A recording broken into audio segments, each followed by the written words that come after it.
شاہ محمود قریشی صاحب، دیکھیے قراردادیں پاس ہونی چاہیے سال میں کم از کم ایک دفعہ، لیکن سوچنے کی بات یہ ہے کہ کشمیر کا یہ مسئلہ اس نہج پہ پہنچا کیسے؟ ایسا تو وہم و گمان بھی نہیں تھا کہ ہندوستان ایسا کر سکتا ہے، لیکن مودی نے جب اپنا انتخابی منشور جاری کیا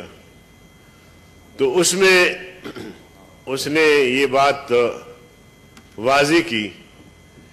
کہ جب ہماری حکومت آئے گی، ہم منتخب ہو کر آئیں گے تو کشمیر کا اسٹیٹس تبدیل کریں گے، کشمیر کو انڈیا میں ضم کریں گے۔ یہ اعلان الیکشن ایک بڑی مدت تھی، اس میں ہمارے حکمرانوں نے کیا کیا؟ پھر ٹرمپ سے پرائم منسٹر کی ملاقات کے بعد جب وہ واپس تشریف لائے تو میرے انتہائی محترم شاہ محمود قریشی بھی بہت خوش تھے کہ پرائم منسٹر کا بڑا دورہ کامیاب ہوا، لیکن اس میٹنگ سے جو باتیں سامنے آئیں رفتہ رفتہ تو وہ یہ تھی کہ ٹرمپ نے کہا کہ اب آئندہ آپ کشمیر کا نام نہ لیں، کشمیر اب ہندوستان کا ہو گیا، آپ بھلا روئیں دھوئیں قراردادیں پاس کریں، لیکن اس سے آگے نہ آپ نے جنگ کرنی ہے نہ آپ نے کچھ کرنا ہے۔ اور جناب چیئرمین، میں آپ کو یاد دلاؤں کہ نام نہاد وزیر اعظم صاحب نے یہ فرمایا کہ مودی آئے گا تو کشمیر کا مسئلہ حل ہو جائے گا، یہ آن ریکارڈ ہے، اور یہ بھی فرمایا کہ مقبوضہ کشمیر کو 3 حصوں میں تقسیم کرنا چاہیے۔ یہ ان کا بیان ابھی تک میرے جیب میں پڑا ہے اور اس کی بھی کبھی وضاحت نہیں ہوئی۔ تو ان تمام واقعات سے، بیانات سے اندازہ ہوتا ہے کہ مودی کو وہاں لانے کا مقصد کشمیر پہ قبضہ کرنا تھا، عمران خان کو یہاں لانے کا مقصد کشمیر ہندوستان کے حوالے کرنا تھا۔ اور اس کا اگر آپ سیاق و سباق بھی دیکھیں گے، صغرا کبرا ملائیں گے تو نتیجہ آپ کے سامنے صاف ظاہر آئے گا کہ یہ کوئی ایسا نہیں کہ اچانک سا ہو گیا، بلکہ ایک بڑی منصوبہ بندی اور بڑی حکمت عملی کے تحت یہ سارا کچھ ہو گیا۔ اب ایک کام تو یہ ہو گیا کہ کشمیر ہندوستان کے حوالے ہو گیا، دوسرا یہ ہے کہ اسرائیل کو تسلیم کرنے اور فلسطین کی سرزمین کو اسرائیل کے حوالے کرنے کے لیے بھی یہاں کوششیں ہو رہی ہیں۔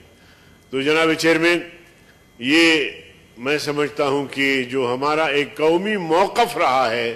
قائد اعظم کے ارشادات بھی آپ دیکھیں، اس قوم کا موقف بھی دیکھیں، ماضی کی طرف جائیں تو فلسطین، قائد اعظم کا بھی کہنا یہ تھا کہ فلسطین کی سرزمین یہ فلسطینیوں کی ہے، بیت المقدس یہ مسلمانوں کا قبلہ اول ہے اور یہ ان کا حق ہے۔ یہاں جو یہودیوں کو لا کے آباد کیا جا رہا ہے اور جو ایک ریاست کے قیام کی جدوجہد ہو رہی ہے، یہ بالکل بھی ناجائز اور غلط ہے۔ یہ قائد اعظم کے ارشادات، قومی موقف ہمارا اب تک یہی رہا ہے۔ لیکن یہ دو چیزیں آپ دیکھیں کہ کشمیر 70 سال سے ہم ان کی جنگ لڑ رہے تھے، ہم ان کی اخلاقی، سیاسی، سفارتی، لیکن آج صورتحال مختلف ہے۔ اور پھر اس کے بعد اس دورانیہ میں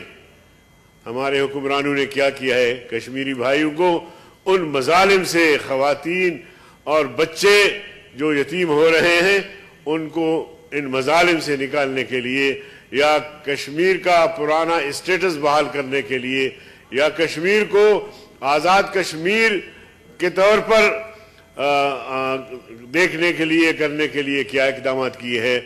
یہ سوالات ہیں حکمرانوں سے، اور میری نظر میں اب تک اس میں کوئی پیش رفت نہیں ہوئی ہے۔ تو میں سمجھتا ہوں کہ یہ ہم کسی انڈیا کو گلہ کرنے کے بجائے، کسی اور کو گلہ کرنے کے بجائے، یہ ہمارے اپنے کرتوت ہے، یہ ہمارا اپنا کیا دھرا ہے۔ اب ہم ہر سال میں ایک قرارداد پاس کر کے تھوڑا سا آنسو بہائیں گے، تھوڑا سا روئیں گے، کشمیر ڈے منائیں گے، مگر میں سمجھتا ہوں کہ اس سے آگے ہم نے کشمیری بھائیوں کے لیے کچھ نہیں کیا ہے۔ اور 3 نسلوں پر، 4 نسلوں پر مشتمل کشمیری جو پاکستان کا نام لے کر جام شہادت نوش کرتے رہے، ان کی اولاد بھی اب ہمیں بد دعائیں دے رہی ہے۔ اس کا کیا حل ہے؟ میں سمجھتا ہوں حکمرانوں کے پاس حل اس لیے نہیں ہے کہ ان جو ہی نہیں ہے، کشمیر سے جان چھوٹ گئی تو انہوں نے بھی شکر ادا کیا کہ چلو کشمیر کا مسئلہ ہی حل ہو گیا۔ بہت شکریہ جناب۔ اسے جناب شاہ محمود جناب لڑیاں لگانے والا نہیں ہوں۔ خیر، بسم اللہ الرحمن الرحیم۔ جناب چیئرمین صاحب، آپ کا بھی شکریہ، اور شاہ محمود قریشی صاحب کا کہ بڑے پن کا مظاہرہ کیا اور ہمیں واری دی، ان کا نمبر تھا۔ میں چند تجاویز دینا چاہتا ہوں، اور اچھی بات ہے کہ یہاں انتہائی ذمہ دار ترین سرکار کے وزراء موجود ہے۔ اور کل یہاں مسلم لیگ کی حکومت تھی، اس سے پہلے پیپل پارٹی کی حکومت تھی، اس سے پہلے پرویز مشرف کی حکومت ہے، اور ہر حکومت بالکل یکساں طرح کی بیانات دیتے رہتی ہے، لیکن نتیجہ کچھ نہیں نکلتا ہے۔ چیئرمین صاحب، اس لیے میں آج یہ کہنا چاہتا ہوں کہ کشمیر ایک نظریہ ہے، کشمیر ہمارا شہرگ ہے، کشمیر پاکستان کے لیے زندگی اور موت ہے، کشمیر ہمارا حال بھی ہے اور مستقبل بھی ہے، اور کشمیر کے بغیر پاکستان نامکمل ہے۔ آج اگر ہمیں گھر سے فون آ جائے کہ خدا نخواستہ آپ کی بیٹی کو کسی نے اغوا کیا ہے، آپ کے بھائی کو کسی نے اغوا کیا ہے، تو ہم سب کو چھوڑ کر اس طرف گاڑی نہ بھی ملے تو دوڑیں گے، اور اپنی بیٹی کے بارے میں، ماں کے بارے میں، بھائی کے بارے میں ہر وہ اقدام کریں گے جو ہمارے بس میں ہو۔